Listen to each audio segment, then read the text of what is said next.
Being close to the land has a way of slowing you down, and not even in a dramatic way. I think the gift of returning home is witnessing how simple acts such as gardening and eating from the soil and being around animals has a way of pulling you out of your head and into your body. It makes you notice things that you didn't have space to notice before. This past week, I found myself feeling really anxious about my future and just wondering if I made the right decision and asking myself if whether or not it was all worth it. I kept getting stuck in that space of overthinking everything. And a lot of those anxious feelings come from this notion that as a human, it's almost as if I have to earn my worth in this world and that I can't simply exist, or that me resting has to be justified. And I think as I continue to try and disengage with capitalism, that's something that I'm also actively unlearning. Just realizing that my worth is not tied to how productive that I can be, and that just as nature, I can just simply exist. And I find that being here has made me think more deeply about my identity and how it intersects with land. Land is a source of wealth, that spirituality and heritage as a young black woman, black person in South Africa. Also, that just like land and just like the animals and just like the plants around me, I'm allowed to just simply exist. I'll go through seasons of growth and seasons of stillness, and I'll get through them the same way everything else does. And maybe this is one of those quiet seasons for me, and perhaps it's not something that I should be fighting. I don't know. That's just been on my mind lately. I hope you're having a good week, and here's a snippet from the past week.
Hi, Futag!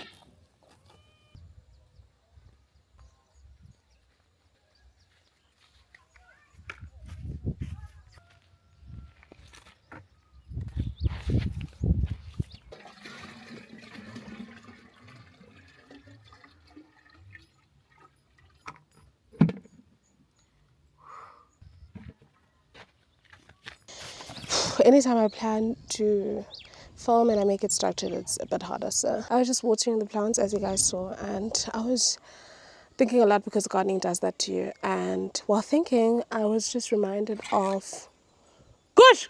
Guys, there's this specific sheep. What is a mommy sheep called? Ngesixhosa we call it itokazi.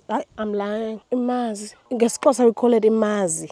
That's a mommy sheep. Itokazi is a lady sheep. It's child-free sheep. Impromptu vlog, as I was saying, because I find that when I structure them, it takes me out of my edge. I'd rather just welcome you to the journey as it is. And I think as a result, it's also just leaving so much room for creativity because I'm not as anxious. And that's probably the reason why today's Sunday, by the way, I was supposed to upload and I didn't because I just was not feeling it. So I spent the whole day watching Shrek and doing nothing. And it refueled me because I was just watching a favorite not cartoon animation. The thing about trying to take your hobby seriously is that it takes the fun out of it. And this is a hobby. I'm at home. I have a lot going through my mind. And I do not want this to be another burden in my life. Okay? So the videos are going to come as they come, and I hope that you welcome that. Anyway, the reason I was very inspired to speak to the camera was because while watering, I was reflecting a lot on what nature teaches us and what nature continues to teach me. And some of the lessons obviously are from you guys with your interactions. I'm wearing a bandana. But then the other lessons are the specific one, right? So we have Sikale Umbona. Some things I'm going to say in Xhosa because when I'm saying it in English, it just doesn't have a sustain. But Sikale Umbona, right? And there was the specific type of corn that my mom was specifically excited about because she's like, this is the type of corn that like you harvest big, thick corn with this one. So if you, like, she was really excited. It was the first one that she planted. It was here. She was doing it alone actually because I started helping once we got to the other side. And she's really excited because it's very fruitful. She's used it the last time. The mbona that comes out, mbona is corn by the way. It's so rich and it's delicious and whatever. So she planted it here, and the sad thing is it didn't bloom. Like I can't get bloom. The mbona, there's no mbona. Baby, there is no plane. And she's devastated obviously because she's like this one that she was most excited about. And it just this is nothing out of the ordinary, but it was a reminder for me to realize in nature, things are not always going to go your way. Like even with natural things, even because as human beings, sometimes we do not realize how connected we are to nature, and we assume that we are superior then when in fact we are an extension of nature. But it was just a reminder to myself that, you know what, sometimes, because why is it the environment, is it the soil? We'll never know.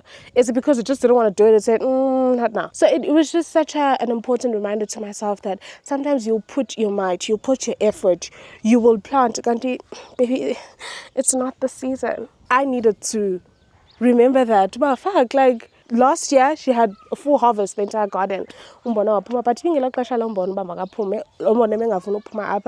that's just how life is, and how that parallel with the fact that we were planting some cabbages as well, and we were doing it together. I didn't film it, it was in that rainy day, and the cabbages, guys, came out so beautiful. They were so beautiful. And this morning my aunt was here and she was like, wow, like cabbage. And I was like, that's kind of crazy because again, just next to that cabbage area that we made, we had an orange tree that has never bloomed. My grandmother planted it probably like over 5 years ago, if not more, and we've never had any oranges perspective or like seasons, because how did the cabbage came out so nice over there, and yet when we tried doing the same with the orange tree, it didn't. Is it the soil? Is it the plant? Guess we'll never know. We've had a lot of rain, and that's a blessing in that we don't run out of water because we store water. And I've just shown you, I know someone had asked how we store water. This is how we use buckets, we use barrels.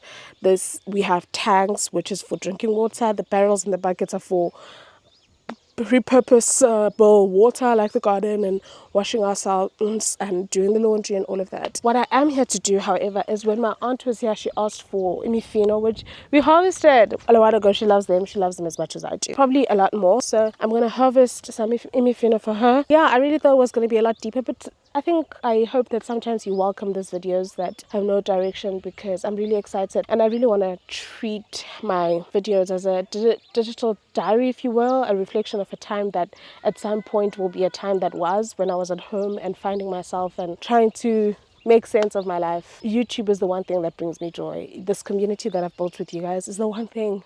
I mean, I have other things that bring me joy, but it's the unexpected thing that brings me joy, and I look forward to sharing pieces of this life, especially because of how much you guys are enjoying it. You're also helping me look at my life and my home from a different lens. So thank you. There's also so many tomatoes. Remember the last time it was super hard? I'm going to harvest imifino because I don't know if I can. My aunt wanted them by today, but I don't know if I can bring them. I was going to take them to her homestead. Actually, I was going to ask my nephew, but I think she's going to get them tomorrow because in Sayika, and I still have to do them visa. She's going to have to wait a bit.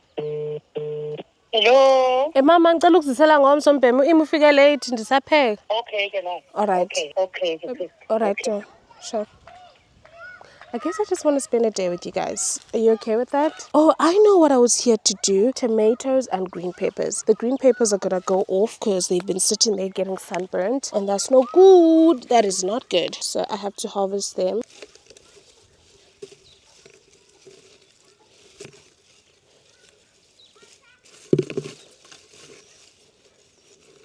Time to go, little fella.